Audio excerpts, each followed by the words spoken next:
On the Health Watch now with pediatrician Dr. Michael Posner. Dr. Posner, good to see you on a Wednesday. Hey, Rich.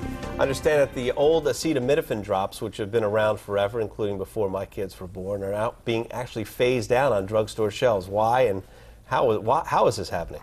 Well, what's happening basically is that the drugs, the Tylenol, which we used to know primarily as Tylenol infant drops, which now comes in a number of generic forms, was very easily confused with syrups for Tylenol and other products, which comes in a much weaker form.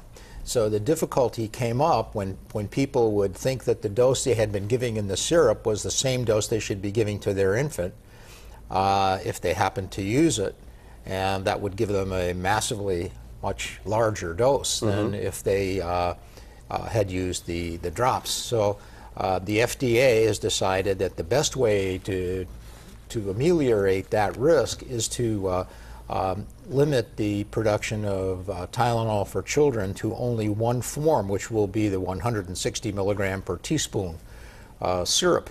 They're going to have to play around with ways of getting that into a format that can be used easily with infants, but the doses will be consistent whichever medication you have. Will this be happening quickly? Well, we certainly hope so. I checked with CVS yesterday, and they have already taken the old medication off the shelves. I'm not sure that's true necessarily, though, for some of the generic medications yet. And I'm sure that old grocery stores will probably keep them on the shelves longer, and some of the smaller pharmacies even longer, and grandparents' medicine cabinets and babysitters' medicine cabinets. But ultimately, it's going to all go that way.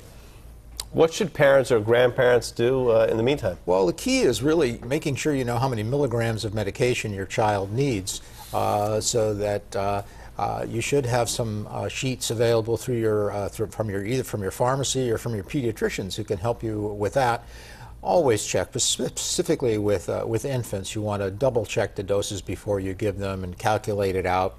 And but all of this, I think, as we get used to the one size fits all form of the medication, we'll get used to it, and it'll be less of a problem. Hopefully, a lot easier. Thanks, Dr. Posner. If you have a question for Dr. Posner, you can always write him at Ask the Doctor at WWLP-TV, P.O. Box 2210, or for more information, just log on to our website at WWLP.com. A new study